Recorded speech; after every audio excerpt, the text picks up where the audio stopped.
பேர்லை நேயர்களுக்கு வணக்கம். இன்று நம்மோடு பேசுவதற்காக பத்திரிகையாளர் திரு சத்யராஜ் அவர்கள் இருந்திருக்கிறார். அவரோடு பேசலாம். சார் வணக்கம். சார் வணக்கம். இந்தியாவிலேயே உலுக்கிய மாலேகான் குண்டுவெடிப்பு வழக்கு, அதோடைய கேஸ் 17 வருஷமாக போயிட்டு இருந்தது. அதில் இன்றைக்கி தீர்ப்பு வழங்கியிருக்கிறாங்க. குற்றவாளியாக குற்றம் சுமத்தப்பட்ட பிரக்யா சிங் தாக்கூர் உட்பட எல்லாருமே விடுவிச்சிருக்கிறாங்க. 7 பேர் உட்பட எல்லாருமே குற்றவாளி அல்ல அப்படின்னு சொல்லி விடுவிச்சிருக்கிறாங்க. இந்த விஷயத்தை எப்படி பார்க்குறீங்க? குற்றவாளி இவங்க இல்லைன்னா யாருன்னு அப்படின்ற கேள்வி எழுந்திருக்கு. இது இந்தியாவினுடைய ஒரு கருப்பு நாள். இது ஏன் அப்படின்னா, இது மிக மோசமான ஒரு குண்டுவெடிப்பு வழக்கு. நம்ம 2008 மாலேகான் குண்டுவெடிப்பில் இவங்கெல்லாம் கைது செய்யப்படுறாங்க. கிட்டத்தட்ட 12 பேர் இனிஷியலாக கைது செய்யப்பட்டாங்க. லாஸ்ட்டாக ஒரு 7 பேர், இன்றைக்கி இந்த 7 பேருமே அக்யூட் ஆகி வெளியே வந்துட்டாங்க. இப்போ இந்த குண்டுவெடிப்புக்கு யார் காரணம்? இந்த பிரக்யா சிங் தாக்கூர் எப்படி இந்த குண்டுவெடிப்புக்கு நேரடியான தொடர்பில் இருந்தாங்க, இவங்க எப்படி வெளியே வந்தாங்க, எப்படி எம்பி ஆனாங்க, பார்லிமெண்ட்டினுடைய டிஃபென்ஸ் கமிட்டியில் எப்படி உட்காந்தாங்க அப்படிங்கிறது ஒரு தனி போர்ஷன். இந்த குண்டுவெடிப்பு நமக்கு புரியணும் அப்படின்னா, 2006 மாலேகானில் ஒரு குண்டுவெடிப்பு நடந்துச்சு, அது தெரியணும். 2007 சம்ஜித்புரா எக்ஸ்பிரஸ் ரயில் குண்டுவெடிப்பு, அது நமக்கு தெரியணும். 2007 ராஜஸ்தானில் நடந்த அஜ்மீர் தர்கா குண்டுவெடிப்பு, ஹைதராபாத்தில் நடந்த மெக்கா மஸ்ஜிதா குண்டுவெடிப்பு, இந்த 5 குண்டுவெடிப்புமே இஸ்லாமியர்களை மையமாக வச்சு வேறு ஆட்களால் பிளான் பண்ணப்பட்ட குண்டுவெடிப்பு. கிட்டத்தட்ட 147 பேர் இந்த 5 வழக்குலையுமே இறந்துருக்கிறாங்க, இந்த 5 குண்டுவெடிப்புலையுமே. இப்போ இந்த 5 குண்டுவெடிப்பையும் யார் செய்தார்கள் அப்படின்னு தெரியணும் அப்படின்னா, இந்த குண்டுவெடிப்பினுடைய சீரியஸ் இது பார்த்திங்கன்னா 2006 ஸ்டார்ட் பண்ணி 2008 வரைக்கும் தொடர்ச்சியாக நடக்குது. 2006 ஏப்ரல் மாதம் மகாராஷ்டிராவில் நந்தித் அப்படிங்கக்கூடிய ஒரு பகுதியில் ஒரு வீடு திடீர்னு வெடிக்குது. திடீர்னு ஒரு வீடு வெடித்த உடனே அது ஒரு பிடபிள்யூ என்ஜினியரோட வீடு, லக்ஷ்மண் அப்படிங்கிறவர். அவரோட வீடு வெடிச்சிருந்து அவர் அந்த வெடி விபத்தில் அவங்க பையனே செத்து போயிடுறாரு. உடனே போலீஸ் ஸ்பாட்டுக்கு என்னென்னு பார்க்கும்போது அதில் 2 பேர் இறந்துடுறாங்க. அந்த பிடபிள்யூடி என்ஜினியர் லக்ஷ்மணோட மகன் இறந்துடுறாரு. இன்னும் 4 பேரும் காயப்படுறாங்க. எல்லாத்தையும் எடுத்து விசாரிக்கும் போது என்ன சொல்கிறாங்கன்னா, இல்லை நாங்கள் இங்கே பட்டாசு கொண்டு வந்து வச்சுருந்தோம், அது வெடிச்சிருச்சு அப்படிங்கிறாங்க. பிற்பாடு அங்கே என்ன கண்டுபிடிக்கப்படுதுன்னா, ஒரு 1.5 லட்சம் ரூபாய்க்கு மதிப்பிலான பட்டாசும் கண்டுபிடிக்கப்பட்டிருக்கு. அதுதான் ரொம்ப முக்கியமான விஷயம்.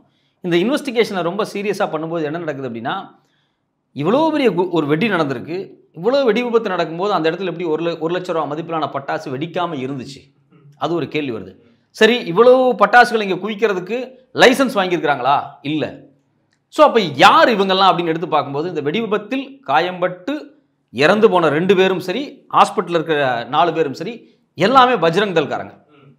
இது முழுக்க பஜ்ரங் தள். குறிப்பாக அந்த பிடபிள்யூ என்ஜினியர் லக்ஷ்மண் அவரும் விசாரிக்கப்படுறாரு. அவருடைய மகன் யாருன்னு பார்த்தீங்க அப்படின்னா நரேஷ், அவன் ஆர்எஸ்எஸ் காரன், ப்ராப்பர் ஆர்எஸ்எஸ் பஜ்ரங் தள். அது இல்லாமல் ஹிமான்சு, இவங்க 2 பேரும் இறந்து போயிடுறாங்க. முக்கியமாக இன்னும் 4 பேர் கைதானதில் யார் அப்படின்னு பார்த்தீங்கன்னா, கேஷவ்னு ஒருத்தர், மரோத்தி கேஷவ், யோகேஷ் தேஷ்பாண்டே, குருதிஷ் ஜெய்ராம், ராகுல் மனோகர் பாண்டே. இந்த ராகுல் மனோகர் பாண்டே அடிபட்டு ஹாஸ்பிட்டலில் அட்மிட் பண்ணி இன்னைக்கு அப்ஸ்காண்ட், ஆளே காணோம். ஸோ இப்போ 2006 ஏப்ரல் 5 விடிய கால நைட் 5-6 இரவு இருக்குது பார்த்தீங்களா, அந்த 1 மணி 2 மணியில் வெடிச்சிருது. எல்லாம் செக் பண்ணி பார்க்கும்போது இவங்க குண்டு தயாரிச்சுட்டு இருந்திருக்காங்க அப்படிங்கிற விஷயம் வெளியே வருது. இவங்க யாருன்னா ஆர்எஸ்எஸ் காரங்க. இது இந்த குண்டு வெடிப்புக்கெல்லாம் நடப்பதற்கு சில மாதங்களுக்கு முன்னாடியே, ஸோ ஏப்ரல்லையே, அதுக்கு பிறகு தான் மாலேகான் குண்டுவெடிப்பு, அதாவது 2006 மாலேகான் குண்டுவெடிப்பாக இருக்கட்டும், 2008 குண்டுவெடிப்பு, ஜம்ஷெட்புரா எக்ஸ்பிரஸ் குண்டுவெடிப்பு, அது இல்லாமல் ஹைதராபாத்தில் நடந்த மெக்கா மஸ்ஜித் குண்டுவெடிப்பு, ராஜஸ்தானில் நடந்த தர்கா குண்டுவெடிப்பு, இது எல்லாமே அடுத்தடுத்து தொடர்ச்சியாக நடக்குது. ஃபஸ்ட்டு என்ன நடக்குதுன்னா, 2006 இந்த இன்சிடென்ட் நடந்து முடிஞ்சிருது. இந்த இன்சிடென்ட் தனியாக தான் விசாரிக்கப்படுது. இது ஒரு தனி விசாரணை நடந்துகிட்டு இருக்கு. 2006 திடீர்னு இந்த குண்டுவெடிப்பு நடந்த இந்த வீடு வெடிச்சிருது பார்த்தீங்களா, இதில் இந்த ஆர்எஸ்எஸ் காரங்க எல்லாம் மொத்தமாக மாட்டுறாங்க பாருங்க. இந்த இன்வெஸ்டிகேஷன் போயிட்டு இருக்கும்போது பேரலாக இன்னொரு குண்டுவெடிப்பு நடக்குது. அதில் கிட்டத்தட்ட ஒரு 31 பேர் அதில் செத்து போயிடுறாங்க, 125 பேர் மோசமாக காயப்படுறாங்க. எல்லாரும் முஸ்லீம்ஸ் தான். இப்போ இந்த குண்டுவெடிப்பை நடத்தியது யார் ஒரு கேள்வி வந்துச்சு. உடனே என்ன பண்ணாங்க அப்படின்னா, அப்போ சிமி அமைப்பை சார்ந்த ஒரு 7 பேர்த்த கைது பண்ணிட்டாங்க. இதை கைது பண்ணி விசாரிச்சது யாருன்னா மகாராஷ்டிரா போலீஸு, மகாராஷ்டிராவுடைய ஆன்டி டெரரிஸ்ட் ஸ்குவாட், இவங்க தான் விசாரிச்சாங்க. எடுத்தவொடனே இஸ்லாமிய அமைப்பை சார்ந்த முதல்ல 2 பேர்த்த கைது பண்ணாங்க. அந்த 2 பேர்த்துக்கு அடுத்தது பார்த்தீங்க அப்படின்னா கிட்டத்தட்ட தொடர்ச்சியாக இன்னொரு 5 பேர், மொத்தமாக 7 பேர்த்த கைது பண்ணாங்க. இவங்களை எல்லாத்தையுமே 2006 குண்டுவெடிப்பு நடந்து முடிஞ்ச உடனே கைது பண்ண ஆரம்பிச்சிட்டாங்க. பிற்பாடு பார்த்தீங்க அப்படின்னா அவங்க எல்லாமே 2011 விடுதலை பண்ணிட்டாங்க, பெயிலில் வந்துட்டாங்க. அதுக்கப்புறம் அவங்க மேலே 2013 கேஸே இல்லை, இவங்களுக்கும் 2006 குண்டுவெடிப்புக்கு சம்மந்தம் இல்லைன்னு சொல்லி விட்டுட்டாங்க. இது ஒரு பக்கம் நடந்துச்சு. சரி, அப்போ 2006 குண்டுவெடிப்பை நடத்தினது யார் இன்னைக்கு வரைக்கும் ஒரு பெரிய கொஸ்டினாக இருக்குது. இப்போ இந்த இஸ்லாமிய அமைப்பை சார்ந்த தோழர்கள் 5 ஆண்டுகள் சிறையில் இருந்திருக்காங்க. அவங்க மேலே ப்ரூஃப் பண்ணப்படலை, வெளியே வந்துட்டாங்க. ஆனால் பார்த்தீங்க அப்படின்னா அது அந்த கேஸ் வரைக்கும் முடிக்காமல் இருக்குது. சரி, ஓகே, இது ஒரு 2006. இப்போ 2007 நடந்த குண்டுவெடிப்புகள் இருக்குது பார்த்தீங்களா, மெக்கா மசீது குண்டுவெடிப்பு. இன்றைக்கி யார் ஜெயிலில் இருக்காங்கன்னு பார்த்தீங்கன்னா ஆர்எஸ்காரன் தான் ஜெயிலில் இருக்கான். அதே மாதிரி அஜ்மீர் தர்கா வழக்குலேயே அவங்க தான் இருக்காங்க. இதில் எல்லாமே வந்து நேரடியாக ஆர்எஸ்எஸ். 2007 நடந்த அந்த ஜம்ஷத்புரா ட்ரெயினில், அதாவது லாகூருக்கும் டெல்லிக்குமான ஒரு ட்ரெயின் விட்டாங்க. அந்த ட்ரெயினில் குண்டு வெடிப்பு நடந்து 70 பேர்த்துக்கு மேலே இறந்து போனாங்க. அதில் சிக்கினவர் தான் சுவாமி ஆசிமானந்தா. அவர் கேரவன் பத்திரிகைக்கு 1-to-1 பேட்டி கொடுத்துருக்காரு. வீடியோ ப்ரூஃப் இன்னைக்கு வரைக்கும் இருக்குது. ஆமாம், இதை நாங்கள் தான் செஞ்சோம், ஆர்எஸ்எஸ் மோகன் பகவத்துக்கு தொடர்பு இருக்குன்னு அவர் பேசியிருக்காரு. ஓகே, இதையும் என்னையே விசாரிச்சிருக்கிறாங்க. ஸோ இப்போது இந்த ஆசிமானந்தா, இந்த பிரக்யா சிங் தாக்கூர், இவங்க எல்லாருமே ஒரே டீம், ஆனால் வேறு வேறு அமைப்பு. இவங்க ஆப்ரேஷன்ஸ்க்கு ஏற்ற மாதிரி அமைப்பு உருவாக்கிக்குவாங்க. ஸோ இப்போ நம்ம 2008 வழக்குக்கு வருவோம். 2008 வழக்கில் மாலைக்கானில் குண்டுவெடிப்பு நடக்குது. ஒரு குறிப்பாக சொல்லப்போனால் அந்த ரம்ஜான் டைமில் தான் ப்ரேயர், முஸ்லீம்ஸ்கள் வந்து ப்ரேயர் நடத்தக்கூடிய அந்த நேரத்தில் பைக்கில் வச்சுருந்த ஒரு குண்டு வெடிக்குது. அது இல்லாமல் 2 குண்டு, மொத்தம் 3 குண்டு வெடிச்சிருக்கு. இதில் இறந்து போகிறாங்க, ஒரு 6 பேருக்கு மேலே இறந்து போகிறாங்க. நிறைய பேர் காயப்படுறாங்க, ரொம்ப மோசமாக பாதிக்கப்படுறாங்க. பெரிய கலவரம் வந்திருக்கணும், அது தடுக்கப்பட்டுச்சு அந்த நேரத்தில். ஸோ இப்போ இந்த மாலேகான் குண்டு வெடிப்பு நடந்து முடிஞ்ச உடனே இதை யார் விசாரிக்க துவங்குறாங்க அப்படின்னா போலீஸ் தான் துவங்குறாங்க. மகாராஷ்டிரா போலீஸ் இனிஷியலாக துவங்குறாங்க. இமீடியட்டாகவே 1 மாதத்துக்குள்ளேயே இது வந்து ஆன்டி டெரரிஸ்ட் ஸ்குவாடு கொடுக்கப்படுது. அப்போ யார் ஆன்டி டெரரிஸ்ட் ஸ்குவாடோட ஹெட்டாக இருந்தது இன்வெஸ்டிகேஷன் துவங்குறாங்க அப்படின்னு பார்த்தீங்கன்னா கர்காரே துவங்குறார், ஒரு ஐபிஎஸ் ஆஃபீஸர். பிற்பாடு அதே 2008ஆம் வருஷம் மும்பையில் நடந்த தீவிரவாத அட்டாக்ல கர்காரே கொலை செய்யப்படுறார். அந்த கொலை யார் செஞ்சாங்கன்னு இன்னைக்கு வரைக்கும் டவுட்டாக இருக்குது. இந்த கர்காரே தான் பார்த்தீங்க அப்படின்னா பிற்பாடு 2009 சார்ஜ் ஷீட் போட்டு இவங்க எல்லாத்தையும் உள்ளே கொண்டு வராங்க இல்லையா. இதில் 12 பேர் வந்து இந்த ஆர்எஸ்எஸ் காரங்க, அபினவ் பாரத் அமைப்பை சார்ந்தவங்க, இவங்கெல்லாம் உள்ளே வர்றதுக்கு காரணமாக இருந்தது கர்கேராவினுடைய இனிஷியல் இன்வெஸ்டிகேஷன் தான். அவர் ரொம்ப ஸ்ட்ராங்காக ப்ரூஃப் பண்ணுறாரு, இந்த இந்துத்துவா குழுக்கள் தான், இந்த இந்துத்துவா ரைட் விங் குழுக்கள் தான் இந்த தீவிரவாதத்தை பண்ணுறாங்க அப்படிங்கிறத. அவர் எப்படி செத்து போனார் அப்படிங்கிறதுக்கு ஒரு தனி புக்கே இருக்குது. கர்காரேவை கொன்றது யார் அப்படின்னு சொல்லி ஒரு புக்கே இருக்குது தமிழில், இங்கிலீஷில் வந்து டிரான்ஸ்லேட் பண்ணது. அந்த புக்கை படித்து பார்த்தாலே தெரியும். இந்த வழக்கோடு நேரடியாக மாலேகான் வழக்கோடு நிறைய தொடர்புடைய விஷயம் தான் அது. ஸோ அப்போ இந்த வழக்கு விசாரணையை ஆன்டி டெரர் ஸ்குவாடு வந்து இன்வெஸ்டிகேட் பண்ணுறாங்க. அவங்க இன்வெஸ்டிகேட் பண்ண என்ன கிடைக்குது அப்படின்னா, முதல்ல அபினவ் பாரத் அப்படிங்கக்கூடிய அமைப்பு தான் இதை வந்து செஞ்சுருக்கிறாங்க அப்படின்னு தெரியுது. இந்த அபினவ் பாரத் அப்படிங்கக்கூடிய அமைப்பு அடிப்படையில் இந்த அமைப்பு 2008 தான் துவங்குறாங்க. இந்த அமைப்பை வந்து துவங்கினது யாருன்னு பார்த்தீங்கன்னா நீங்கள் அதிர்ச்சி ஆயிருவீங்க. இந்திய இராணுவத்தில் மேஜராக இருந்து ரிட்டையர்டான ரமேஷ் உபாத்யா, அது மட்டும் இல்லாமல் லெஃப்டினன்ட் கர்னலாக இருந்து ரிட்டையர்டான பிரசாத் ஸ்ரீகாந்த் புரோஹித், இந்த 2 முன்னாள் இராணுவ உயர் அதிகாரிகள் தான் இந்த அமைப்பை துவங்குறாங்க. இதில் இவங்கெல்லாம் இருக்கிறாங்க, ஒரு டீமை வந்து அவங்க செட் பண்ணுறாங்க. இதில் இன்னும் குறிப்பாக சொல்லப்போனால் இந்த அமைப்பு பேர் இருக்குது பார்த்தீங்களா, அபினவ் பாரத் அப்படிங்கிறது 1904ஆம் ஆண்டு சவார்கரால் உருவாக்கப்பட்ட ஒரு அமைப்பினுடைய பெயர். அபினவ் பாரத் சொசைட்டின்னு அவர் வச்சிருந்தார். பிரிட்டிஷ் உயர் அதிகாரிகளை வன்முறையினூடாக கொலை பண்ணுறதுக்காக உருவாக்கப்பட்ட அமைப்பு. அவங்க நிறைய பேர்த்த கொலையும் பண்ணியிருக்காங்க. நாம் வந்து சவார்கரை வந்து நாம் அவர் பிரிட்டிஷ் அடிமை ஆகிட்டாருன்னு சொல்லுவோம், அது உண்மைதான். அவர் பிரிட்டிஷுக்கு மன்னிப்புகள் எழுதியிருக்காரு. பிரிட்டிஷ் கையில காலில் விழுந்து தான் அவர் வெளியே வந்தார். ஆனால் அவர் கையில காலில் விழுந்து வெளியே வரதுக்கு முன்னாடி 11 வருஷம் ஜெயிலில் இருந்தார். எதுக்காக 11 வருஷம் ஜெயிலில் இருந்தார் அப்படின்னா, அன்னைக்கு இந்தியாவினுடைய பிரசிடென்ட் அளவுக்கு பவர் இருக்கக்கூடிய இந்தியாவினுடைய செக்ரட்டரி, லண்டனால் அப்பாயின்ட் பண்ணக்கூடிய செக்ரட்டரி அவங்க கொலை பண்ணியிருக்காங்க. அது மட்டும் இல்லாமல் இன்னும் பல முக்கியமான கலெக்டர்ஸ் மகாராஷ்டிராவிலேருந்து, அன்னைக்கு மகாராஷ்டிராவிலேருந்து மத்திய மாகாணத்தில் கலெக்டர்ஸை கொலை பண்ணியிருக்காங்க. இதுக்கு பின்னாடி இருக்கிறது இந்த அபினவ் பாரத் சொசைட்டிங்கிற அமைப்பு தான். இது 1954 அந்த அமைப்பு மூடப்பட்டுச்சு.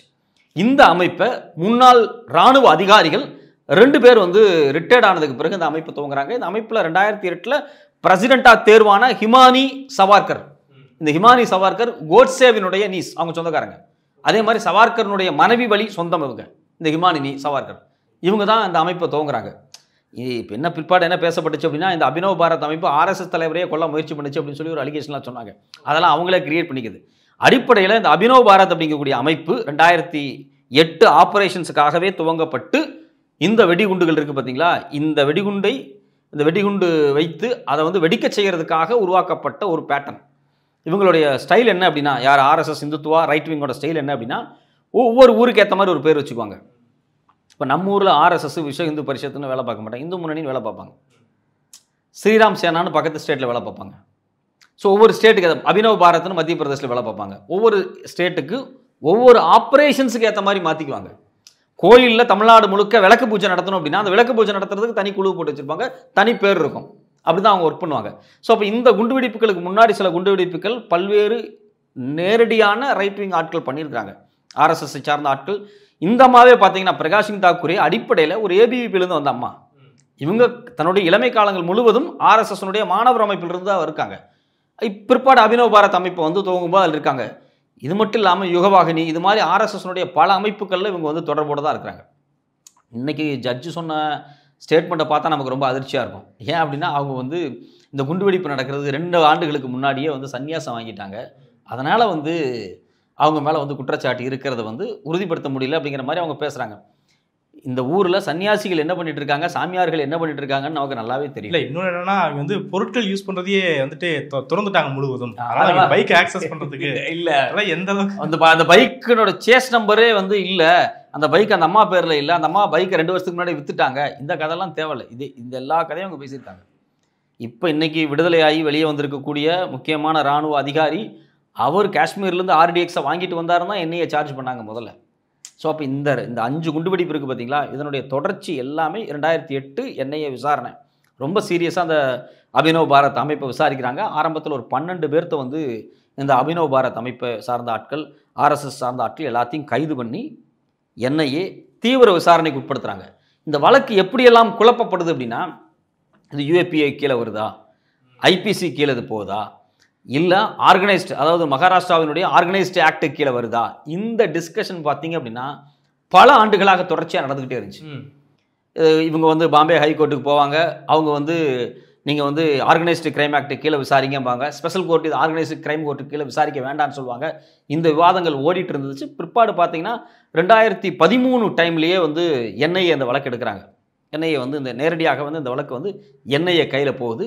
என்ஐஏக்குள்ளே போனதுக்கு பிறகு தான் இந்த வழக்கில் ஒரு மிகப்பெரிய மாற்றமே வருது. அதுக்கு முன்னாடி வரைக்கும் ஆசிமானந்தாலிருந்து யார் இந்த சாமியார் பிரகாஷ் சிங் தாக்கூர் வரைக்கும் எல்லாருமே நிறைய வாக்குமூலங்கள் கொடுத்துருக்குறாங்க. ஆர்எஸ்எஸ்ஐ சார்ந்த பல பேர் கைது பண்ணாங்க இல்லையா, அவங்க எல்லாருமே ஒப்புதல் வாக்குமூலம் கொடுத்துருக்குறாங்க. இன்னும் சொல்ல போனால் 2006ஆம் ஆண்டு மகாராஷ்டிராவில் வெடிகுண்டு தயாரிக்கும் போது வெடி விபத்தில் இறந்து போனார்கள், அதில் கைது செய்யப்பட்டாங்க பார்த்தீங்களா. அதில் இருந்த 2 பேர் ரொம்ப முக்கியமானவங்க வந்து நிறைய ஸ்டேட்மெண்ட்ஸை வந்து போலீஸ்கிட்ட சொல்லியிருக்காங்க. நம்ம ஏற்கனவே சொன்ன மாதிரி இந்த ஹிமான்சு ஒன்று, கேஷவ் வாக், இந்த 2 பேரும் ஆர்எஸ்எஸ்க்கு சொந்தமான போன்சாலா இராணுவ பள்ளியில் 40 நாள் இராணுவ பயிற்சி எடுத்தவங்க. ஆர்எஸ்எஸ்க்கு ஒரு இராணுவ பள்ளி இருக்குது, போன்சாலா இராணுவ பள்ளின்னு. இது இப்போ ஆரம்பிக்கல, இந்திய சுதந்திரத்துக்கு முன்னாடி ஆர்எஸ்எஸ்க்கு மூத்தவர், ஆர்எஸ்எஸ்னுடைய தத்துவ ஆசிரியரில் ஒருவரான மூஞ்சே அப்படிங்கிறவரால் உருவாக்கப்பட்டுச்சு. டாக்டர் மூஞ்சேன்னு சொல்லுவாங்க. இந்த டாக்டர் மூஞ்சே இத்தாலியில் போய் முசோலினி கூட இருந்து அங்கே உருவாக்கக்கூடிய அந்த படைகள் இருக்குது பார்த்தீங்களா, அந்த மாணவர் படைகள், அதனுடைய பேட்டர்னை கொண்டு வந்து இம்ப்ளிமெண்ட் பண்ணுறதுக்காக போன்சாலை பள்ளியை வந்து இங்கே நிறுவுறார்.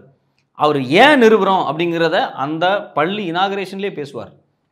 இந்துக்களை பாதுகாக்கிறதுக்காக, உள்நாட்டு பிரச்சனைகளில் ஒரு தீர்வு காண்பதற்காக, பிரிட்டிஷ்காரனை எடுத்து சண்டை போடுறதுக்கெல்லாம் இல்லை, முஸ்லீம்ஸை அடிக்கிறதுக்கு, முஸ்லீம்ஸை வந்து விரட்டுறதுக்கு. இதுக்கு தான் அந்த போன்சாலை பள்ளியினுடைய அடிப்படை துவக்கமே. இந்த போன்சாலை பள்ளியிலிருந்து, இந்த இராணுவ பள்ளியிலிருந்து படித்து வெளியே வந்த எக்கச்சக்கமானவர்கள் பல தீவிரவாத செயல்களில், அதாவது ஆர்எஸ்எஸ்னுடைய வன்முறை செயல்களில் ஈடுபட்டிருக்காங்க. இன்னொரு முக்கியமான விஷயம் என்ன அப்படின்னா, மோடி அரசாங்கம் வந்ததுக்கு பிறகு இந்தியாவில் இருக்கக்கூடிய இராணுவ பள்ளிகள், சைனிக் ஸ்கூல் சொசைட்டி அப்படின்னு சொல்லி டிஃபென்ஸ் மினிஸ்ட்ரி கீழே ஒன்று இருக்குது. அதில் வந்து சில ஸ்கூல்ஸ் வந்து சைனிக் ஸ்கூலாக, இராணுவ ஸ்கூலாக அவங்க வந்து அடாப்ட் பண்ணி ட்ரைனிங் எல்லாம் கொடுப்பாங்க. இப்போ வந்து இப்போ நம்ம தமிழ்நாட்டில் வந்து அமராவதின்னு உடுமலைப்பேட்டை பக்கத்தில் திருப்பூர் டிஸ்ட்ரிக்ட்குள்ளே பார்த்தீங்க அப்படின்னா அங்கே ஒரு சைனிக் ஸ்கூல் இருக்குது, இராணுவ பள்ளி இருக்குது. நீங்கள் 5ஆவதுக்கு மேலே எக்ஸாம் எழுதி அங்கே போய் சேர்ந்துட்டோம்னா அதில் படித்து வந்து 12th முடிக்கிறவங்க டைரெக்டாக ஆஃபீஸர்ஸ் ட்ரைனிங் அகாடமிக்கு போய் இராணுவத்துக்கு போயிடுவாங்க. இந்த சைனிக் பள்ளியில் அந்த சொசைட்டி இருக்குது பார்த்தீங்களா, அதுக்கு கீழே ப்ரைவேட் ஸ்கூல்ஸும் வந்துக்கலாம் அப்படிங்கிற சட்ட திருத்தத்தை மோடி அரசாங்கம் கொண்டு வந்துச்சு. அதன் அடிப்படையில் ஆர்எஸ்எஸ்க்கு சொந்தமான ஆர்எஸ்எஸ்னுடைய பெண் அமைப்புகள் இருக்குது, அந்த அமைப்புகள் சார்ந்த பல பள்ளிக்கூடங்கள், ஆர்எஸ்எஸ்க்கு உரிய பள்ளிக்கூடங்கள் நிறையா டிஃபென்ஸ் மினிஸ்ட்ரி கீழே இருக்கக்கூடிய சைனிக் சொசைட்டி கீழே வந்துருச்சு. இந்த போன்சாலா ஸ்கூலும் அப்படி தான் சைனிக் சொசைட்டி கீழே இருக்குது. இவங்க முழுக்க பார்த்தீங்க அப்படின்னா ஆர்எஸ்எஸ் சித்தாந்தத்தை உடையவங்க தான்.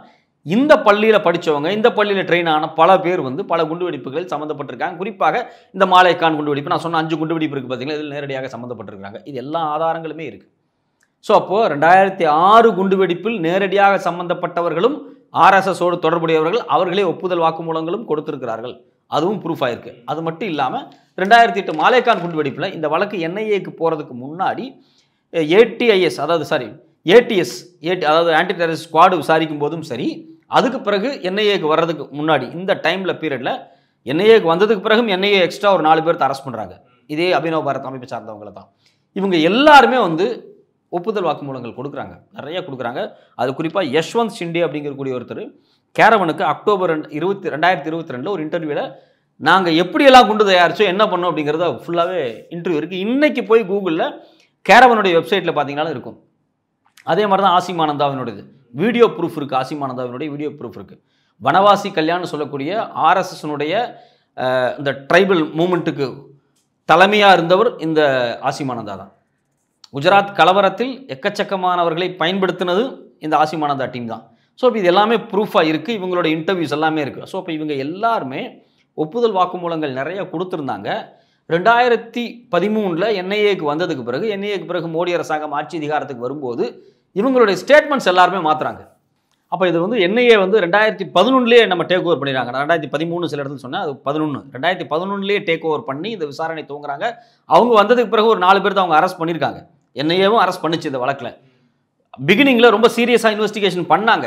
இந்த அபினவ் பாரத்துக்கு தொடர்பு இருக்குது அப்படிங்கிறத அவங்களும் எஸ்டாப்ளிஷ் பண்ணாங்க, இந்த இந்துத்துவ அமைப்புகளுக்கு தொடர்பு இருக்குன்னு. பிற்பாடு மோடி அரசாங்கம் ஆட்சி அதிகாரத்துக்கு வந்ததுக்கு பிறகு படிப்படியாக பார்த்தீங்க அப்படின்னா இந்த விசாரணையில் ஒரு மாற்றம் தெரியுது. ஆரம்பத்தில் வந்து இது ஆர்கனைஸ்டு ஆக்டு கீழே பண்ணணும் அப்படின்னு பாம்பே ஹைகோர்ட் சொன்னதை கேட்டுட்டு இந்த இன்வெஸ்டிகேஷனை ப்ரொசீட் பண்ணாங்க. பிற்பாடு வந்து இது வந்து மகாராஷ்டிராவினுடைய அந்த ஸ்பெஷல் ஆக்டாக இருக்கக்கூடிய ஆர்கனைஸ்டு கிரைம் ஆக்டுக்குள்ள வராதுன்னு சொல்லி அது வெளியே வந்துச்சு. சரி, இது யூஏபிஏ கேஸாக மாற்றினாங்க. பீனல் கோட்லேருந்து பீனல் கோடும் அப்ளிகபிள், பட் யூஏபிஏவாக இருந்துச்சு. டெரரிஸ்ட் அன்லாஃபுல் ஆக்டிவிட்டீஸ் தான். ஸோ இருந்தாலும் இந்த விசாரணையில் இவங்க எல்லாருமே மாற்றி பேச ஆரம்பிக்கிறாங்க. எங்களை வந்து அடித்து மிரட்டி தான் இவங்க வந்து ஸ்டேட்மெண்ட்ஸ் வாங்கினாங்க அப்படிங்கிற மாதிரியான ஸ்டேட்மெண்ட்ஸ் நிறைய இடத்துல கொடுக்க ஆரம்பிக்கிறாங்க. இந்த வழக்கு விசாரணை அப்படிங்கிறது அப்படியே திசை திருப்பப்பட்டு 2014க்கு பிறகு படிப்படியாக குறைக்கப்பட்டு இந்த வழக்கு ஒன்றுமில்லாமல் ஆக்கப்படுது. இப்போ ரீசெண்ட் டைம்ஸில் வந்து இந்த கேஸில் அவங்களுக்கு தூக்கு தண்டனையே கிடைக்கலாம்லாம் பேசப்பட்டது இல்லை? ஆமாம். இப்போ ஏப்ரல் மாதம் என்ன சொன்னாங்க அப்படின்னா செக்ஷன் 16ன்னு நினைக்கிறேன், அதன் அடிப்படையில் யூபா செக்ஷன் 16 அடிப்படையில் இவங்களுக்கு வந்து ரொம்ப சீரியஸான தண்டனை வந்து கொடுக்கப்படணும் அப்படின்னு சொன்னாங்க. இது ஆரம்பத்தில் இந்த வழக்கை விசாரிச்சுட்டு இருந்த ஜஸ்டிஸ் ரோகிணி சலீம் வந்து வெளிப்படையாக என்ன சொன்னாங்க அப்படின்னா, என்ஐஏ எனக்கு ப்ரெஷர் கொடுக்குது இந்த வழக்கில், அதாவது இதில் வந்து ஃபர்தராக ப்ரொசீட் பண்ண வேண்டாம், இதில் ரொம்ப சின்சியாரிட்டி காட்ட வேண்டாம், இதை விட்டுருங்க அப்படின்னு சொல்லி என்ன ப்ரெஷர் கொடுக்குது அப்படின்னு சொல்லி இந்த ஜட்ஜு வந்து வெளிப்படையாக சொன்னாங்க. சொல்லிட்டு இந்த வழக்கிலிருந்து அவங்க ஒதுக்கிக்கிட்டாங்க. அப்போ என்ஐஏக்கு வந்ததுக்கு பிறகு இந்த வழக்கினுடைய போக்கு மாறுது. அதில் இன்னும் ரொம்ப ரொம்ப குறிப்பாக நம்ம என்ன சொல்லணும் அப்படின்னா, 2016 இந்த அம்மா வந்து உடம்பு சரியில்லை அப்படின்னு சொல்லிட்டு பெயில் வாங்கி வெளியே வர்றாங்க. இந்த அம்மாவுக்கு பெயில் கொடுக்கலான்னு சொன்னது என்ஐஏ. இப்போ இன்றைக்கி ஏப்ரல் மாதம் உட்காந்து இவங்க மேலே குற்றம் இருக்குன்னு என்ஐஏ சொல்லுது. இன்றைக்கி என்ஐஏ வேறு மாதிரி பேசுது. அன்னைக்கு என்ஐஏ இவங்களுக்கு பெயில் கொடுக்கலான்னு சொல்லிச்சு. யாருக்குன்னா அந்த பிரக்யா சிங் தாக்கூருக்கு பெயில் கொடுக்கலான்னு சொல்லிச்சு. அதன் அடிப்படையில் பெயில் வாங்கிட்டு பிரக்யா சிங் தாக்கூர் வெளியே வர்றாங்க. இல்லை, அதுக்கப்புறம் 2019 எப்படி போட்டாங்க கேஸ் இருக்கும்போது? அதான் முக்கியமான விஷயம்னா, வெளியே வந்துட்டு கேஸ் பெண்டிங்கில் இருக்கும்போதே அந்த அம்மா வந்து எலெக்ஷனில் நிற்கிறாங்க. அதே ரொம்ப ஆச்சரியமாக இருக்குது எனக்கு. அதே இன்னும் ரொம்ப கிளியராக புரியல. எப்படி இவங்க வந்து தேர்தலில் நிற்கலாமா அப்படிங்கிற ஒரு சந்தேகமே இருக்குது. நம்ம தேர்தலில் மகாராஷ்டிரா மத்திய பிரதேசில் நின்று ஜெயிச்சு பார்லிமெண்ட்டில் டிஃபென்ஸ் கமிட்டியில் மெம்பராக போய் உட்காந்துச்சு. இப்போ இதுதான் எனக்கு ஒரு ஆச்சரியமாக இருக்குது. இந்திய வரலாற்றிலேயே ஒரு ஊப்பா வழக்கல் இருக்காங்க, பெயில் வாங்கிட்டு வெளியே வந்து இன்னும் இப்போ தானே அக்யூட் ஆகி வெளியே வர்றாங்க. இப்போ தானே இன்னைக்கு தானே தீர்ப்பே வருது. தீர்ப்பு வர்றதுக்கு முன்னாடி அவங்க தேர்தலில் நின்று ஜெயிச்சு போய் உட்காந்துட்டாங்க. பத்திரிகையாளர்களுக்கு பெயில் கிடைக்க மாட்டேங்குது, ஸ்டாக் கிடைக்க மாட்டேங்குது, எம்பி பதவி கிடைக்குது. எம்பி அதாவது நீங்கள் வந்து நான் என்ன சொல்கிறேன் அப்படின்னா, இப்போ வந்து தமிழ்நாட்டில் வந்து சசிகலா அவர்கள் மேலே வந்து அவங்க சொத்து குவிப்பு வழக்கு போட்டாங்க. ஜெயிலில் தூக்கி போட்டு அவங்கள வந்து தேர்தலே நிற்கக்கூடாது அப்படின்ட்டாங்க. சொத்து குவிப்பு வழக்குக்கு ஒருத்தங்க தேர்தலே நிற்கக்கூடாது, வழக்கு முடிகிற வரைக்கும் முடிஞ்சதுக்கு பிறகு நிற்கக்கூடாதுன்னு போட்டாங்க. ஆனால் அந்த அம்மா மேலே ஒரு ஊப்பா வழக்கு நடந்துட்டு இருக்கு. அன்லாஃபுல் டெரரிஸ்ட், அதை ப்ரிவென்ஷன் ஆஃப் டெரரிஸ்ட் ஆக்டில் அந்த அம்மா மேலே வந்து வழக்கு நடந்துகிட்டு இருக்கு. ஒரு தீவிரவாத தடுப்பு சட்டத்தின் அடிப்படையில் ஒருத்தருக்கு வழக்கு நடக்கும்போது அவங்க வெளியே வந்து, அதுவும் என்ன சொல்கிறாங்க, மெடிக்கல் கிரவுண்ட்ஸ் எனக்கு கேன்சர் இருக்குன்னு சொல்லிட்டு தான் வெளியே வர்றாங்க. வெளியே வந்து அந்த அம்மா வந்து பிரச்சாரம் பண்ணுறாங்க, தேர்தல் பிரச்சாரம் பண்ணுறாங்க. 2019 அவங்களுக்கு சீட்டு கொடுக்கப்படுது. ஜெயிச்சு அவங்க வந்து அன்னைக்கு இருந்த மகாராஷ்டிரா முன்னாள் சீஃப் மினிஸ்டருக்கு எதிராக நின்று தான் ஜெயிச்சு வர்றாங்க. ஜெயிச்சு வந்து பார்லிமெண்ட்டில் போய் உட்கார்றாங்க. அவங்க உட்காந்து டிஃபென்ஸ் கமிட்டி மெம்பர் ஆகி பார்லிமெண்ட்டில் அவங்க என்ன பேசுகிறாங்க அப்படின்னா, கோட்ஸே மிகப்பெரிய தேசபக்தர்னு பார்லிமெண்ட்லேயே அந்த அம்மா பேசியிருக்கிறாங்க. இப்போ இதுதான் நமக்கு ரொம்ப ஆச்சரியமாக இருக்குது. ஏன்னா இந்த பிரக்யா சிங் தாக்கூரை எப்படி இவர்கள் காப்பாற்றுகிறார்கள் அப்படிங்கிறது வந்து இந்தியாவினுடைய ஜுடிஷியரி மேலே விழுந்த ஒரு மிகப்பெரிய கேள்வி. இவங்களுக்கு எதிராக இவ்வளோ ப்ரூஃப் இருக்குது, என்ஐஏ இவ்வளோ ஆதாரத்தை கொடுத்துருக்குறான், இவ்வளோ இருக்கும்போது எப்படி இவங்க தப்பிக்கிறாங்க? இன்னொரு கேள்வி நமக்கு என்ன ஆட்டோமேட்டிக்காக வரும்னா, 2006 மாலைக்கான் குண்டுவெடிப்பே யாருமே இது வரைக்கும் ப்ரூவ் பண்ணலை. ஏற்கனவே பிடிச்ச இஸ்லாமிய அமைப்புகள் எல்லாத்தையும் அனுப்பிச்சிட்டிங்க, அவங்க மேலே குற்றச்சாட்டு இல்லை அப்படின்னு. அதுக்கப்புறம் இவ்வளோ குண்டுவெடிப்புகள் நடந்திருக்கு. குறிப்பாக 2008 மாலைக்கான் குண்டுவெடிப்பு நடந்திருக்கு. இதில் இந்த 7 பேரும் காரணமே இல்லை இந்த குண்டுவெடிப்புக்கு அப்படின்னா யார் குண்டு வச்சது? இன்னைக்கு வரைக்கும் தெரியல. அப்போ இந்தியாவில் 147 பேர் செத்துருக்கிறான் 5 குண்டுவெடிப்பில். அதுவும் குறிப்பாக அந்த மாலேகான் கடைசி குண்டுவெடிப்பில் நிறைய பேர் செத்துருக்கிறாங்க. மக்கள் பாதிக்கப்பட்டிருக்காங்க. எல்லாருமே இஸ்லாமியர்கள், பெரும்பாலான இஸ்லாமியர்கள். காவல்துறையை சார்ந்து செத்துருக்காங்க. ரயில் விபத்து, ரயில் குண்டு வச்சப்பெல்லாம் சிஆர்பிஎஃப் வந்து ரயில்வே போலீஸ் 3 பேர் இறந்துருக்காங்க. ஸோ அப்போ என்ன நடக்குது இங்கே? இது வரைக்கும் இந்த கேஸை நீங்கள் வந்து முடிக்காமல் இழுத்துக்கிட்டே வந்தீங்க. 17 வருஷம் ஆச்சு. இன்றைக்கி முடிக்கும்போது என்ன சொல்கிறீங்க? இவங்க மேலே குற்றமே இல்லைங்கிறீங்க. அப்போ யார் குற்றவாளி? எப்போ கண்டுபிடிக்க போகிறீங்க? ஸோ அப்போ இங்கே முழுக்க முழுக்க வந்து இந்துத்துவா சக்திகள் நீதித்துறைக்குள்ளே பூந்து உள்ளே உட்காந்துக்கிட்டு இது மாதிரியான பிரகாஷ் யாதவ் மாதிரியான ஆட்களை வந்து காப்பாற்றிக்கிட்டு இருக்காங்க அப்படிங்கிறது தான் நமக்கு அப்பட்டமாக வெளியே தெரியுது. நினைக்கும் போது நமக்கு ரொம்ப வேதனையாக இருக்குது. ராமர் கோயில் தீர்ப்பில் கொடுத்தது தான். ஆமாம், ராமர் கோயில் எல்லாரும் இன்னைக்கு நல்லா இருக்கிறாங்க, சேமமாக இருக்காங்க. யாருமே குற்றவாளிலாம் இப்போ மசூதி இடிச்சது யார் தான்? யார் தானாகவே இடிஞ்சு வந்துருச்சா அப்படின்ற மாதிரி தான். இப்போ இன்றைக்கி என்ன சொல்கிறாங்க அப்படின்னா, குண்டு வெடி பார்த்தானே சொல்கிறாங்க. இப்போ இவங்க குண்டு வைக்கல அப்படின்னா குண்டு தன்னால் தயாரித்து தன்னால் வெடிச்சுக்கிச்சா குண்டு? யாரை போய் கைது பண்ணுறீங்க? நீங்கள் கைது பண்ண யாரும் குற்றவாளி இல்லைன்றீங்க. அப்போ யாரை நீங்கள் சொல்ல போகிறீங்க? இது உண்மையிலேயே ஒரு வேதனையான ஒரு, நம்ம வந்து ரொம்ப கேஷுவலாக இருக்கும். இது ரொம்ப அதிர்ச்சியாக இருக்குது. ரெண்டாவது இதை விட ஒரு பெரிய அதிர்ச்சி, இவங்களுக்கெல்லாம் எலக்டோரல் சீட்டு கிடைக்கிது, அவங்க ஜெயிச்சு போகிறாங்க. இந்துத்துவாவினுடைய வெற்றி அப்படின்னு நினைக்க அந்த அம்மா கொண்டாடுது. இது இந்துத்துவாவுக்கு கிடைத்த வெற்றி அப்படிங்கிறது. எல்லா வழக்கை விட இந்த வழக்கை நாம் ஏன் சீரியஸாக எடுத்துக்கணும் அப்படின்னா, இதில் கைது செய்யப்பட்டவர்களில் 2 பேர் இராணுவ அதிகாரிகள், இராணுவத்தில் பணியாற்றுறவங்க. இன்னும் குறிப்பாக சொல்லப்போனால் இந்த அபினவ் பாரத் அமைப்பு தான் இது எல்லா குண்டுவெடிப்புக்கும் காரணம். இந்த அமைப்பை உருவாக்குனது இந்திய இராணுவத்தில் மேஜராக இருந்தவங்க, லெப்டினன்ட் கர்னலாக இருந்தவங்க. இப்போ இந்த இடத்துல நமக்கு ஒரு கேள்வி வருது, எப்படி வந்து நீங்கள் வந்து இராணுவத்தில் வந்து நாம் இவ்வளோ தூரம் நேசிக்கிற இராணுவத்தை, இந்திய இராணுவத்தின் மீது நமக்கு ஒரு மதிப்பு இருக்குது. ஆனால் இப்படிப்பட்ட ஆட்களும் உள்ளே இருக்கிறாங்க. இவங்க ஏன் தண்டிக்கப்படலை? இராணுவ கோர்ட் என்ன பண்ணிட்டு இருக்கு? இராணுவத்தில் கூடிய புலனாய்வு அமைப்புகள் என்ன பண்ணிட்டு இருக்காங்க அப்படிங்கிற கேள்வி வருது. ஸோ அப்போ இவன் வெளியே வந்து இப்படி பண்ணியிருக்கான் அப்படின்னா அப்போ உள்ளே இருக்கும்போது அவன் என்னவா இருந்திருப்பான்? ஸோ இந்த கேள்வியெல்லாம் வருது. இப்போ சில பேர் வந்து இந்துத்துவாக்கு ஆதராக ரிட்டையர்ட் ஆகிட்டு நிறைய ஐபிஎஸ் அதிகாரிகள் பேசுகிறாங்க. அவங்க ஐபிஎஸ்ஸாக இருக்கும்போது அவங்க எப்படி இருந்திருப்பாங்க? அவங்க ஒரு 30 வருஷம் சர்வீஸில் இருந்திருக்காங்க. இப்போ நம்ம ஆர் என் ரவி எடுத்துங்க, அவர் 30 வருஷம் 40 வருஷம் 35 வருஷம் சர்வீஸில் இருந்திருக்காரு. ஒரு ஐபிஎஸ் ஆஃபீஸராக ஐபி டைரக்டராக இருந்திருக்காரு. நார்த் ஈஸ்ட்டுக்கு வந்து ஸ்பெஷலாக போயிருக்கிறாரு. இப்போ அவர் என்ன மனநிலையில் இந்த நாட்டு மக்களை அணுகியிருப்பார் அப்படிங்கிற கேள்வி இருக்குல்ல. இதே தான் இராணுவத்தில் இருந்தவங்களுக்கு நம்ம கேள்வி வருது, ஜுடிஷியரியில் இருக்கவங்களுக்கு நம்ம கேள்வி வருது. அப்போ இந்த நாட்டில் வந்து சிறுபான்மையின மக்கள் மீது இவ்வளோ பெரிய வன்முறை நடத்தப்பட்டிருக்கு, குண்டுவெடிப்புகள் நடத்தப்பட்டிருக்கு, உயிர் சேதங்கள் நடந்திருக்கு. அப்போ அந்த மக்களை ஏன் நீங்கள் பொருட்படுத்திக்க மாட்டேங்கிறீங்க? ராமர் கோயிலையும் இப்படி தான் பண்ணீங்க. இடித்தது கடைசியில் இடித்தவங்களுக்கு என்ன தண்டனை கிடைச்சது அப்படிங்கிற ஒரு பெரிய கேள்வி இருக்குது. என்ன நோக்கத்திற்காக அது இடிக்கப்பட்டதோ அதனுடைய நோக்கத்தை அது நிறைவு செய்து விட்டது நீதித்துறையினுடைய துணையோடு. இங்கேயும் அதான் நடக்குது. இங்கே மிகப்பெரிய குண்டுவெடிப்பு நடந்து, கொலை நடந்து, மக்கள் இறந்ததுக்கு பிறகும் நீதித்துறையை பயன்படுத்தி இவர்கள் வந்து இன்றைக்கி வந்து ஆட்சி அதிகாரத்தில் உட்காந்துருக்காங்க. அப்படிங்கும்போது உட்காந்துட்டு நமக்கு எல்லாத்துக்கும் சவால் விடுறாங்க. அப்படிங்கும்போது தான் நமக்கு வேதனையாக இருக்குது. ரைட், நிறைய விஷயங்கள் பண்ணீங்க சார். மிக்க நன்றி.